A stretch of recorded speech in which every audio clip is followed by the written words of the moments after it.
नमस्कार देवियों और सज्जनों। महात्मा कबीर के सच के इस अंक में हम अब जन्म और जाति के बारे में विषय का समापन करने का प्रयत्न करेंगे।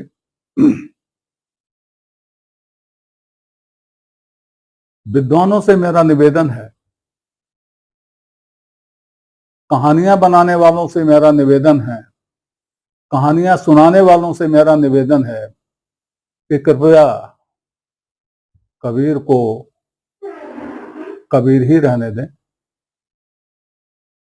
कबीर को जुलाहा ही रहने दें। अनावश्यक उनको अपने अपने रंगों में ना रंगें। महात्मा कबीर के नामकरण की कहानियां और नामकरण में आई कठिनाइयों की कहानियां, जिनके चलते यह कहा जाता है कि कबीर का नाम कबीर इसीलिए रह गया क्योंकि नजूमियों के अनुसार कोई और नाम हो ही नहीं सकता था। कृपया ऐसी बातों से बचें। कबीर का नाम उनको उनके गुरु ने दिया था और कबीर ने अपना नाम कबीर स्वयं अंगीकार किया था।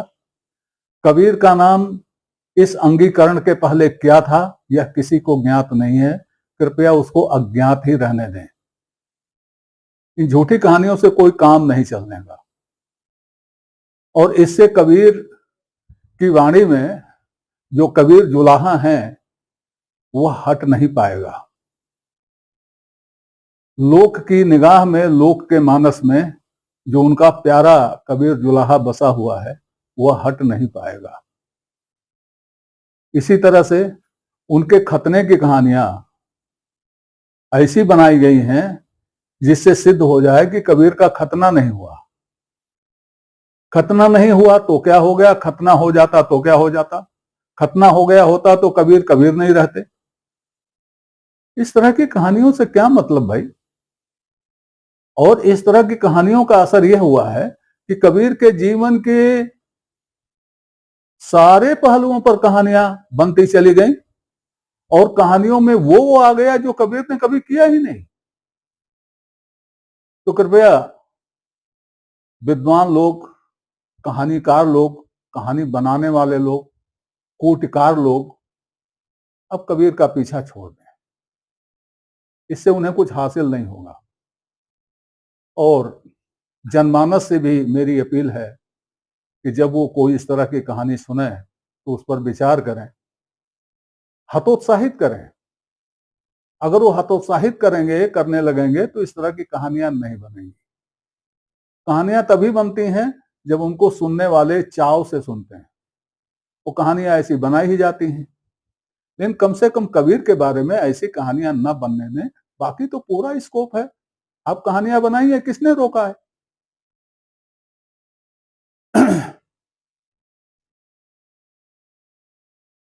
जाति किसी की भी हो, जैसी भी हो, वो उसको अच्छी लगती है। जाति एक ऐसी चीज है जो छोड़ी नहीं जाती और जो छोड़ी नहीं जा सकती। इसलिए किसी की जाति का अपमान ना करें। अगर आप यह कहते हैं कि फलाना फलाना जाति का नहीं, फलाना जाति का है, और उसके बारे में आप कहानी बना देते हैं, तो चाहे उसे आप कितनी ऊंची जाति का कर दें, चाहे कितनी नीची जाति का कर दें, आप उसका अपमान ही कर रहे हैं। जात रोटी कपड़ा मकान नहीं है कि दूसरे की देख के ललचाया जाए। अपनी अपनी जात सबको प्यारी होती है। रामचरितमानस में भी शायद महात्मा तुलसीदास ने कहा है कि जाति का अपमान सबसे बड़ा अपमान होता है। जितना अपमान किसी ब्राह्मण को ब्राह्मण की जाति के बारे में सुनाया जाता है, उसको कष्ट होता है, उतना ही कष्ट जुलाहे को भी होता है जब उसकी जात पर आक्षेप किया जाता है। यह लोग कब समझेंगे। लोगों की समझ में नहीं आता। लोग यह समझते हैं कि इस जात का हो जाने से बिल्कुल सिंहासन पर बैठ गया, उस जात का हो जाने से बिल्कुल नीचे हो गया। जात से कोई ऊंचा नीचा नहीं होता, कर्म से ऊंचा नीचा होता है। रामचरितमानस की चौपाई पर ध्यान दीजिए। तुलसीदास को ऐसे मत तौलिए, समग्रता में तौलिए। कर्म प्रधान विश्व कर राखा, क्या अर्थ होता है इसका? गीता में यही बात कही गई है। और गीता में तो यहां तक कहा है, निज धर्म निधनम श्रेयम। ये धर्म क्या है? धर्म का मतलब क्या पूजा करना है? धर्म का मतलब क्या घंटी बजाना है? धर्म का मतलब क्या हज की यात्रा करना है? धर्म का मतलब कुछ और ही होता है। इसको ध्यान में रखा जाना चाहिए। कम से कम विद्वानों को तो इसका ध्यान रखना चाहिए। जाति किसी जाति के लिए ललचाती नहीं है। घृणा भले करे, एक जाति दूसरे जाति की घृणा करती है, लेकिन एक जाति दूसरे जाति के लिए ललचाती नहीं है, इसका ध्यान रखें। और यही स्थिति यौन की भी है। एक योनि के लोग दूसरी योनि के, एक योनि का जीव दूसरे योनि की जीव के लिए ललचाता नहीं है। आप मनुष्य हैं तो आप ना समझें कि बाकी जीव जो हैं, जानवर जो हैं, वो मनुष्य होने के लिए ललचाते हैं। ये आप मत समझें, आपकी गलत धारणा है। ना आप वह होने के लिए ललचाते हैं और ना वह आप होने के लिए ललचाते हैं। इस संबंध में एक कहानी सुना दूं। वैसे कहानी मेरी नहीं है और जिसने मुझे सुनाई थी उसकी भी नहीं है, लोक में चलती है। और अपनी बात सिद्ध करने के लिए लोग कहानियां बनाया करते हैं। ये भी उसी क्रम में एक कहानी है, लेकिन सिद्धांतता सही है। एक पंडित जी जो ज्योतिष वगैरह का काम करते थे, उनको ज्ञान भी था। उनको अपने बारे में यह ज्ञात हुआ कि उनका अगला जन्म गांव के एक नीची जाति के यहाँ पलने वाली तुअरी के बच्चे के रूप में होगा। उनको यह जानकर बड़ा कष्ट हुआ। उन्होंने सोचा कि यह योनि तो बड़ी खराब है। अरे मैं इस योनि में ब्राह्मण हूँ, पंडित हूँ, और अगली योनि मेरा सुअर का होगा। बड़े चिंतित हुए तो उन्होंने अपने बड़े लड़के को बुलाया और उससे कहा कि बेटा ऐसी ऐसी बात है, तो मेरे मरने के इतने दिन बाद उसके यहाँ एक सूरी के 6 बच्चे होंगे, उसमें से तीसरा बच्चा मैं होऊंगा। तुम किसी तरह से उससे प्राप्त कर लेना और मेरी टांग पकड़कर पटक देना ताकि मैं मर जाऊं, उस योनि से फुर्सत मिल जाए। लड़के ने ये नोट कर लिया। कोई बताने की चीज तो थी नहीं। पंडित जी का देहांत हो गया। ओ संजोग बस उसके उतने दिन बाद जहां बताया था वहां सूरी ने 6 बच्चे दिए। पंडित जी का लड़का गया, उसने तीसरे बच्चे को खरीद दिया, खरीद के ले गया बियाबान में। और जब उस बच्चे की टांग पकड़ी, टांग पकड़कर पटकने के लिए घुमाने लगा,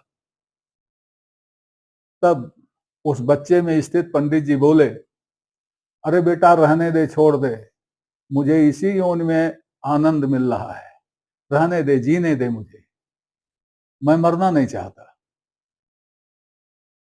लड़के ने सोने को छोड़ दिया। अबे कहानी तो सच्ची हो नहीं सकती, कहानी तो कहानी है, लेकिन इसमें यही समझाया गया है कि क्यों दाख छुहारा छाड़ अमृत फल, विष कीड़ा विष खा।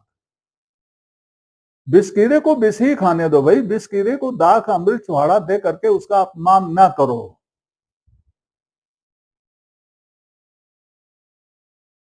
क्योंकि उसको उसी में आनंद है। हाँ, अगर वो दाग छुहारा खाना चाहे तो जरूर खिलाओ, लेकिन जबरदस्ती ना खिलाओ। कोई स्वर्ग जाना चाहता है उसे स्वर्ग भेजो, लेकिन जबरदस्ती किसी को स्वर्ग ना भेजो। तो इन कहानियों को इस तरह से, इन कहानियों पर अब विराम लगना चाहिए।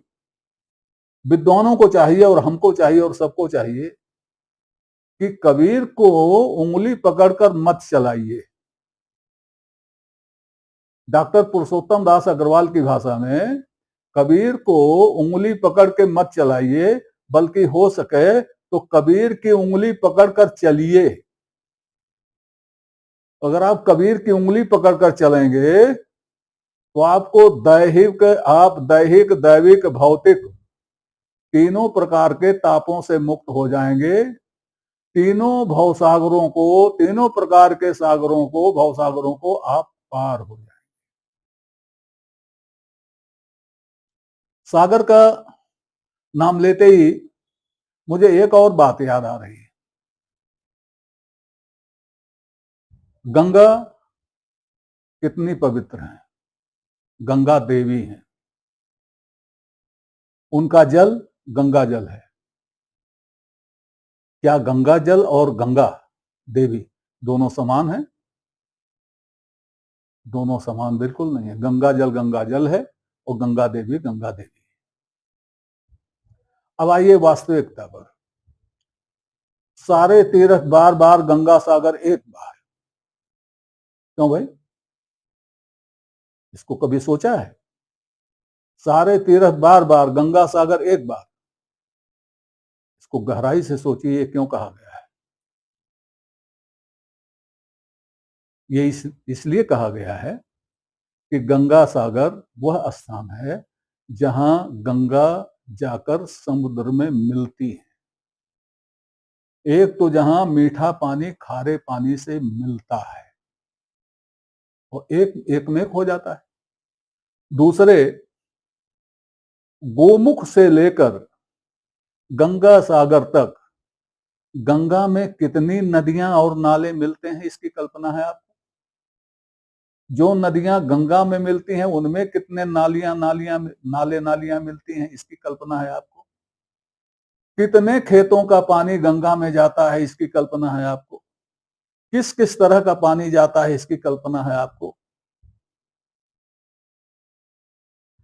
इन सारी विकृतियों को लेकर गोमुख से निकली हुई गंगा गंगा सागर तक जाती है, अपने में समेटे हुए।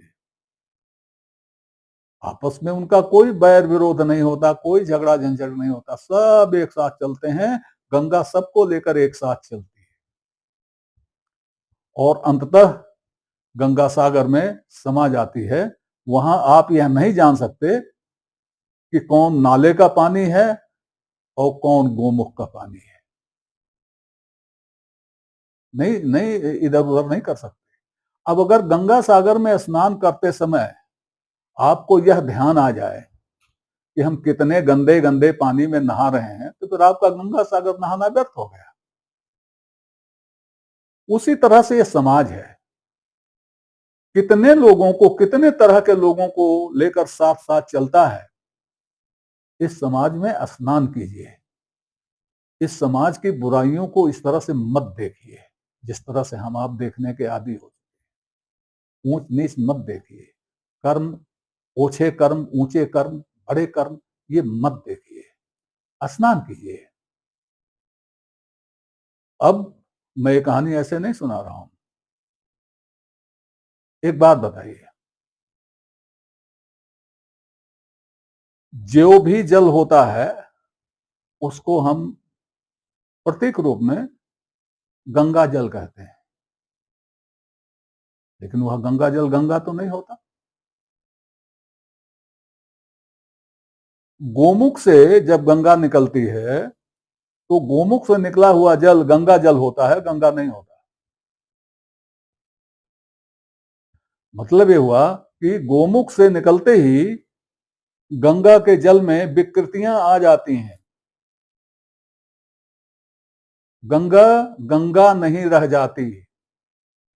और गंगा सागर तक वो जाने क्या क्या हो जाती है। एक उसी गंगा में जब कोई नाला आकर मिलता है, गंदा नाला, तो वह नाला भी गंगा जल हो जाता है। एक का डिमोशन हुआ, एक नीचे गया और एक ऊपर गया। गोमुख से निकला हुआ गंगा जल जो शुद्ध था उसमें विकृति आ गई, और गंदे नाले का जो जल था वो गंदा था, उसमें शुद्धि आ गई। अब आप किसको श्रेष्ठ मानेंगे? वह जल जो विकृत था लेकिन गंगा में मिलकर के शुद्ध हो गया, वह जल मेरे हिसाब से गोमुख से निकले हुए जल से श्रेष्ठ है। और इसमें वह जल जो विकृत था ही नहीं, गंगा में मिला, जो कभी विकृत हुआ ही नहीं, आगे भी विकृत नहीं होगा, ऐसा कोई जल गंगा में है क्या? नहीं है। कबीर का जीवन ऐसा ही जीवन है जो प्रारंभ में उतना ही गंदा था जितना कि भूमि परत भा ढाबर पानी, और जैसे ही वह गंगा में मिला तैसे ही वह ढाबरपन भी समाप्त हो गया, श्रेष्ठ हो गया। तो अब जब वो इतना श्रेष्ठ हो गया तो क्या विचार करना है कि वो कहाँ का पानी है, कहाँ नहीं पानी है? ये कहानियां विचारणीय नहीं है। अब धीरे धीरे यह चर्चा समाप्त हो रही है, समापन की ओर जा रही है। आगे महात्मा कबीर के गुरु पर चर्चा करेंगे। तब तक के लिए नमस्कार। आपसे निवेदन है कि श्रृंखला को अपनी लाइक दें, इसको सब्सक्राइब करें और कमेंट बॉक्स में जाकर अपनी टिप्पणी प्रस्तुत करें, अपनी जिज्ञासा व्यक्त करें, अपने प्रश्न पूछें। यथा समय आपकी जिज्ञासाओं और प्रश्नों का समाधान करने का प्रयास किया जाएगा। धन्यवाद।